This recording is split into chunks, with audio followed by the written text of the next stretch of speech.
GeM TV நேயர்களுக்கு வணக்கம். Bioscope பைல்வான் நிகழ்ச்சியில் இப்போது நாம் பார்க்க போவது காலேஜ் ரோடு. தமிழ்நாட்டுக்குள்ள வந்த 5 டீம்ல 4 டீமை இதுவரைக்கும் அரெஸ்ட் பண்ணிருக்கோம். ஒரு டீம் 8 to 10 மினிட்ஸ்க்குள்ள கொள்ளையடிக்கிறாங்க. போலீஸ்க்கு இன்ஃபர்மேஷன் கிடைச்சி ரியாக்ட் பண்றதுக்குள்ள they are outside the city. Your name? Ajay, cyber security analyst. இது மட்டும் சக்சஸ் ஆச்சுன்னா பிளாக் ஹேட் ஹேக்கர்ஸை ஈஸியா ட்ராக் பண்ணிடலாம். ஃபர்ஸ்ட் லவ்ங்கிறது பிரெட் பாக்கெட்ல இருக்க ஃபர்ஸ்ட் பீஸ் மாதிரி இது வரைக்கும் எவனும் சாப்பிட்டதே இல்லை. அதுல நம்பாலே மோந்து கூட பார்த்துக்க மாட்டான்.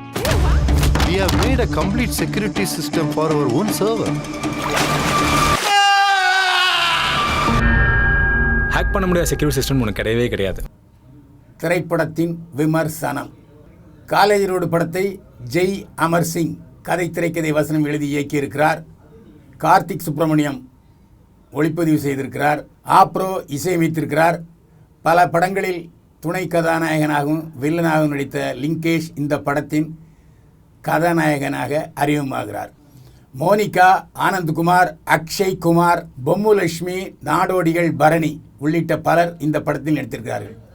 இந்த படத்தில் நடித்த பலர் புதுமுகங்களே. காலேஜ் ரோடு என்ற டைட்டில் இந்த படத்துக்கு அத்தியாவசியமானது. ஒவ்வொருவரும் தங்களுடைய மகன்களை கஷ்டப்பட்டாவது படித்து அவன் சம்பாதிக்க வேண்டும், அவன் சம்பாத்தியத்தில் நம்முடைய குடும்பம் வாழ வேண்டும் என்று தான் நினைக்கிறார்கள் பெற்றோர்கள். இதற்காக தாங்கள் ஆசையாக வளர்த்து வந்த மாடுகளை விற்கிறார்கள், வயல்களை விற்கிறார்கள், ஏன் தாலி முதற்கொண்டு விற்கிறார்கள். அந்த சமயத்தில் படிக்க வசதி இல்லாத ஏழை நடுத்தர மாணவர்கள் என்ன செய்வார்கள்? அரசாங்கம் விளம்பரப்படுத்துகிறது, உங்கள் கல்விக்கு வங்கிகளில் இலவசமாக கல்வி கடன் வழங்குகிறோம் என்று அறிவிக்கிறார்கள். இதை பார்த்த பொதுமக்களும் மாணவர்களும் மயங்கி வங்கிக்கு போகிறார்கள். வங்கியிலே கொலாட்ரல் இல்லாமல், அதாவது சொத்து அல்லது நிலம் அங்கே அடகு வைக்காமல் கல்வி கடன் கிடைக்குமா என்று எதிர்பார்க்கிறார்கள். அப்படியும் கல்வி கடன் கிடைக்கத்தான் செய்கிறது. ஆனால் அதிலே படிவம் தரப்படுகிறது, அதாவது கல்வி கடனுக்கான மனு தரப்படுகிறது. அந்த மனுவில் ஏகப்பட்ட பக்கங்கள். கல்வி கடன் கிடைக்கிறதே என்ற மன கிளேசத்தில் ஆர்வத்தில் மனுக்களை படித்து பார்க்காமலேயே கையெழுத்து போட்டு விடுகிறார்கள். அதில் எவ்வளவு வட்டி, அதுக்கப்புறம் வட்டி கட்டலைன்னா எப்படி வட்டி குட்டி போடுங்கிறலாம் கவனிப்பதே இல்லை கடன் வாங்குபவர்கள். இதனால் கல்வி கடன் என்ற பெயரில் மார்வாடி வட்டியை விட அதிகமாக வட்டி வாங்குகிறது வங்கிகள்.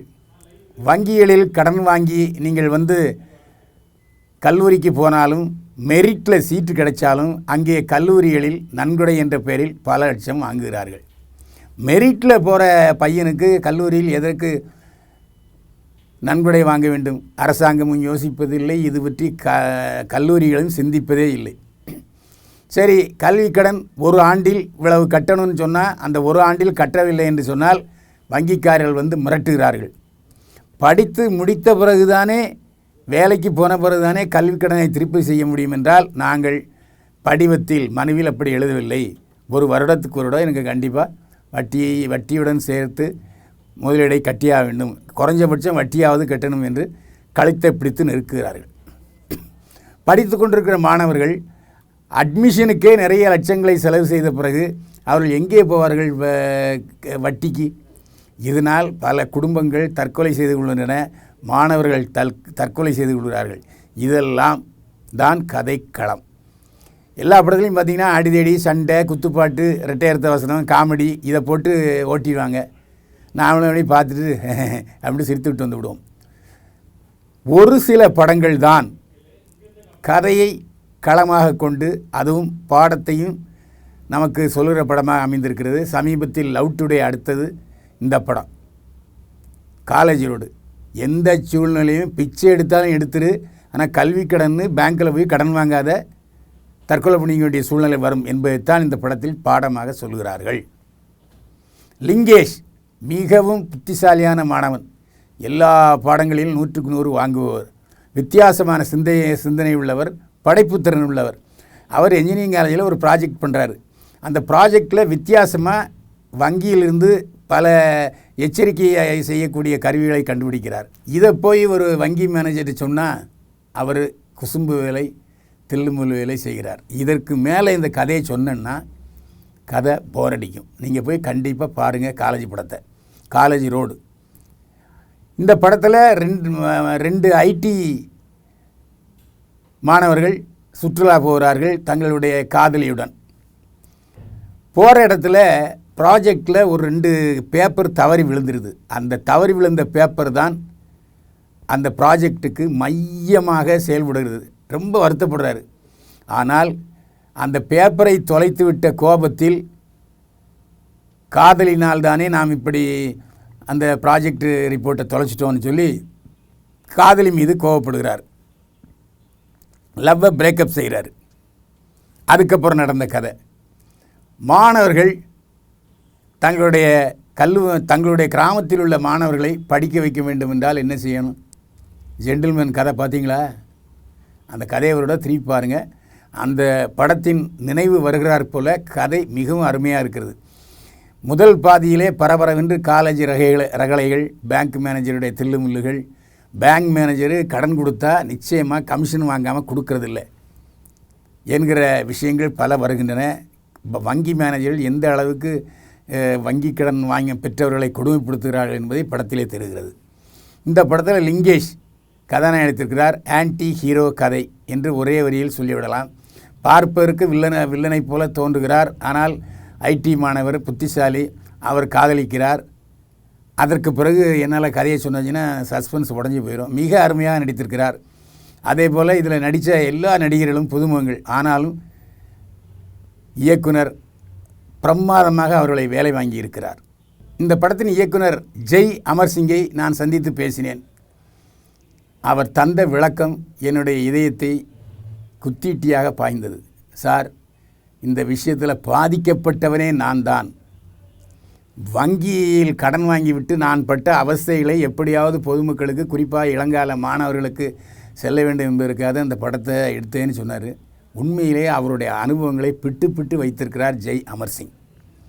எந்த இடத்துலையும் போர் அடிக்கலை, எந்த இடத்துலையும் பரபரப்புக்கு பஞ்சமில்லை, விறுவிறுப்பு அதிகம்.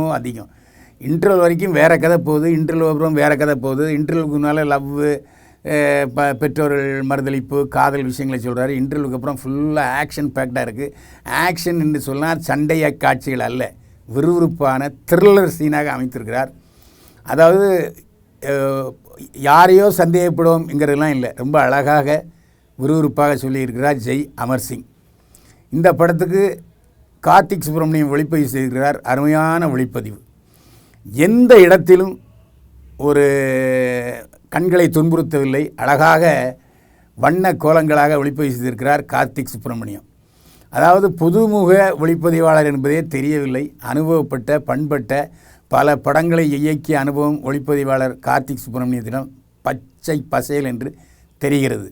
அது பேங்க் ராபரி ஆகட்டும், இல்லை லவ் சீன் ஆகட்டும், இரவிலே நடக்கிற கிளுகிழுப்பான காட்சிகளாகட்டும், தன்னுடைய முத்திரை ஆழமாக வைத்திருக்கிறார் கார்த்திக் சுப்ரமணியம் ஒளிப்பதிவாளர். இசையமைப்பாளர் ஆப்ரோ. பாடல்கள் மெலோடியாகவும் சோகம் கலந்ததாகவும் தத்துவ சிதறல்களாகவும் இருக்கிறது. அருமையான பாடல்கள். ஆப்ரோ நன்றாக இசையமைத்திருக்கிறார். பின்னணி இசையும் பரபரப்பாக இருக்கிறது. ஜெய் அமர்சிங்